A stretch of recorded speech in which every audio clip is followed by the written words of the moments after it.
रामगढ़ से एनडीए उम्मीदवार के तौर पर सुनीता चौधरी ने पर्चा दाखिल कर दिया है। नामांकन दाखिल करने के बाद सिद्धू कानू मैदान में आशीर्वाद सभा का आयोजन किया गया और इस सभा में सुनीता चौधरी के साथ आजसू प्रमुख सुदेश महतो, हजारीबाग सांसद मनीष जायसवाल और गिरिडीह सांसद सीपी चौधरी भी शामिल हुए। आज आपके बीच में सुनीता चौधरी एनडीए के सभी सम्मानित भाइयों बहनों, पत्रकार मित्रों, सबसे पहले आप सभी लोगों का हार्दिक स्वागत। निश्चित रूप से विधानसभा को रामगढ़ जिला को सजाने हैं के नामांकन की प्रक्रिया में आजसू प्रमुख सुदेश महतो, मनीष जायसवाल, सांसद सीपी चौधरी समेत तमाम दिग्गजों का भी जमावड़ा लगा और सभी ने जीत का दम भरा है। सुनीता चौधरी की बात कर ले तो सुनीता चौधरी आजसू की प्रत्याशी हैं और जनता के बीच जाकर अपनी जीत का दम भी भरती हुई नजर आ रही है। नामांकन हो चुका है उनका।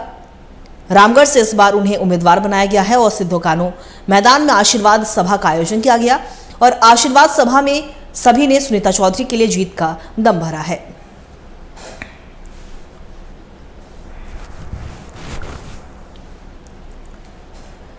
झारखंड विधानसभा चुनाव 2 चरणों में इस बार होने वाले हैं और इसी को लेकर नामांकन की प्रक्रिया लगातार जारी है और इसी बीच रामगढ़ उम्मीदवार एनडीए की उम्मीदवार सुनीता चौधरी ने अपना नामांकन पर्चा दाखिल कर दिया है और नामांकन पर्चा दाखिल करने के दौरान उनके समर्थकों का भी हुजूम उमड़ा।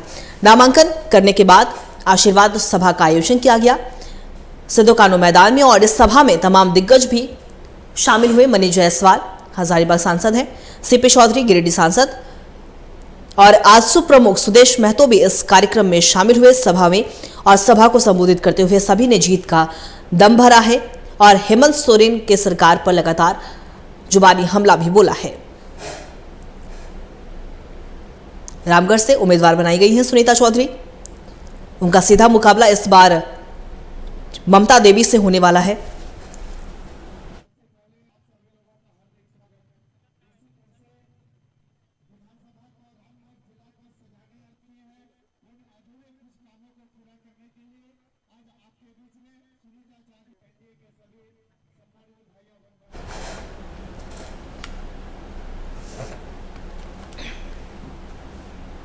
और इसी पर और भी ज्यादा जानकारी के लिए हमारे सहयोगी अनुज हमारे साथ लाइव बने हुए उनका रुख करेंगे।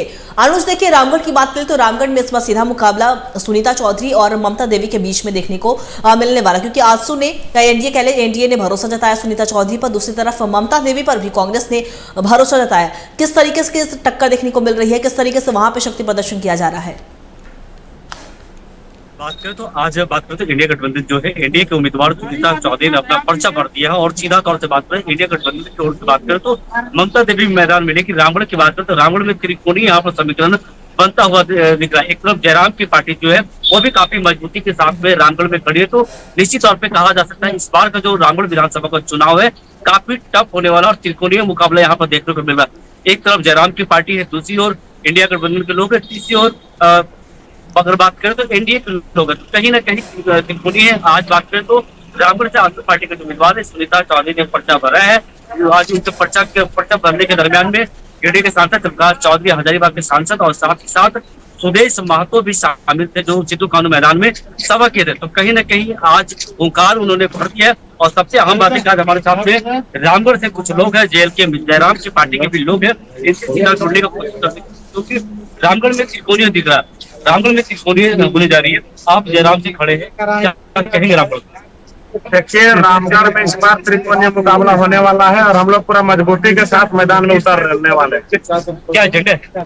हम लोग का मुख्य एजेंडा है कि झारखंड बने 25 साल हो गया, लेकिन आज तक ना स्थानीय नीति बना है, ना नियोजन नीति बना है, ना ही विस्थापन नीति बना है, ना ही युवाओं के पक्ष में कोई भी नीति बना है आज तक। उन्हीं को लेकर हम लोग चुनाव मैदान में उतर रहे हैं। इनका सवाल सीधा है और यहाँ के सबसे बड़े उम्मीदवार जो है, उम्मीदवार भी हम जयराम पार्टी के जो उम्मीदवार है रामगढ़ विधानसभा से चुनाव लड़ रहे, ये भी मौजूद है, इनसे भी जान लेते हैं। क्या कहेंगे पनीश जी? देखिए, यहाँ पर हम लोग काफी मजबूत दिख रहे हैं और हमारा कल नामांकन भी है जिसको लेकर के हमारे कार्यकर्ताओं में काफी उत्तेजना दिखने को मिल रहा है। लोग फोन कॉल के माध्यम से हमारे जिला अध्यक्ष और मुझे और अन्य साथियों को फोन कॉल के माध्यम से पूछ रहे हैं क्या है शेड्यूल, क्या है। तो आज हम लोग शेड्यूल जारी करने वाले हैं और कल हमारा नामांकन जो होगा वो काफी भव्य होगा। क्या एजेंडा है? एजेंडा हमारा मुख्य है कि जिस तरह से हर पार्टी ने जिस तरह से सत्ता में आने का काम किया है, स्थानीय नीति का जो वादा करके, तो हम लोग उस चीज को साकार करने को लेकर के, आधार देने को लेकर के हम लोग इस फील्ड में उतरे हैं। ये हमारा मुख्य आधार है। तो निश्चित तौर से अगर बात करें तो जयराम की जो पार्टी है जेल कैंप जो है पूरी मजबूती के साथ में, दमखम के साथ में यहाँ पर चुनाव लड़ेगी। और उनका साफ तौर से कहना है कि 25 सालों से जो विकास झारखंड में नहीं हुआ, तो ये नई पार्टी जो है झारखंड विधानसभा के हर कोने में परचम लहराएगी और बढ़ चढ़कर यहाँ पर कार्य करने का कार्य करेगी। इसको लेकर ये लोग रणनीति भी बनाना शुरू कर दिया और कल इनके द्वारा नामांकन भी भरा जाएगा। जी देखिए, अगर हम अनुज बात करें रामगढ़ की ही, तो रामगढ़ हमेशा से कहा जाता है कि आजसू का गढ़ है, लेकिन 2019 में समीकरण बदला। ऐसे में वो क्या कुछ समीकरण थे जो बदल गए कि वो सीट जो है वो कांग्रेस के खाते में गई? हालांकि एक बार फिर से जब उपचुनाव हुए रामगढ़ में, तब सुनीता चौधरी ने वहां पे चुनाव जरूर जीता, लेकिन क्या कुछ समीकरण 2019 में ऐसे बदले थे कि जो सीट जो गढ़ माना जाता था आजसू का, वो सीट जो थी वो कांग्रेस के खाते में चली गई थी? अगर बात करें तो 15 सालों तक लगातार आजसू का गढ़ रामगढ़ को माना जाता था। कई बार जो वर्तमान गिरिडीह के सांसद चंद्रप्रकाश चौधरी का यहाँ पर झारखंड रामगढ़ विधानसभा में वो विधायक रह चुके थे और झारखंड में कई मंत्री, अहम मंत्री के रोल में रह चुके थे, जिसके कारण रामगढ़ में एक अलग सा छाप उनका बनता जा रहा था। लेकिन 15 सालों में जनता जो अपने आप को ठगा घोषित कर रही थी, इसके कारण 2019 का जो चुनाव हुआ उसमें कांग्रेस पार्टी ने यहाँ पर आजसू पार्टी का किला को ध्वस्त किया था। और चुनाव के 2 साल मतलब बीत जाने के बाद 2 साल के बाद एक गोला आईपीएल गोलीकांड हुआ था। उस मामले में यहाँ के जो विधायक, जो पूर्व विधायक ममता देवी थी, उन्हें जेल जाना पड़ा था। एमपी एमएलए कोर्ट ने दोषी करार दिया था। अब जो चुनाव हो रही है उसमें हाईकोर्ट ने पूरी तरह रोक लगाने के बाद ममता देवी पुनः मैदान में है।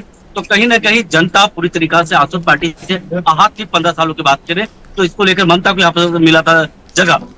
और उपचुनाव हुआ क्योंकि वो जेल जा चुकी थी, तो रामगढ़ में उपचुनाव हुआ, तो उपचुनाव में फिर से आजसू पार्टी को इसका फायदा मिला था, यह देखने को मिला। लेकिन कहीं ना कहीं इस बार जो है रामगढ़ विधानसभा की बात करें, त्रिकोणीय स्तर बनते जा रहा।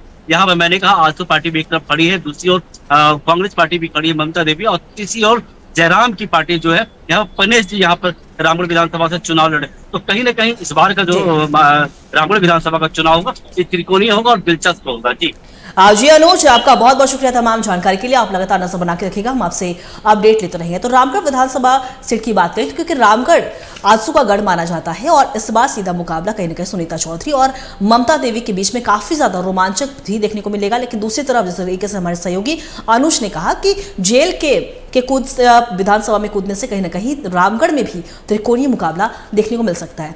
आगे हम बात करें तो चुनावी समर है, और चुनावी समर में लगातार हम आपको नामांकन जो भी प्रत्याशी कर रहे हैं उनके बयान भी हम आपको सुना रहे हैं, लेकिन कई ऐसी चीजें हैं जो लगातार विशेष तौर पर चर्चा का विषय बना हुआ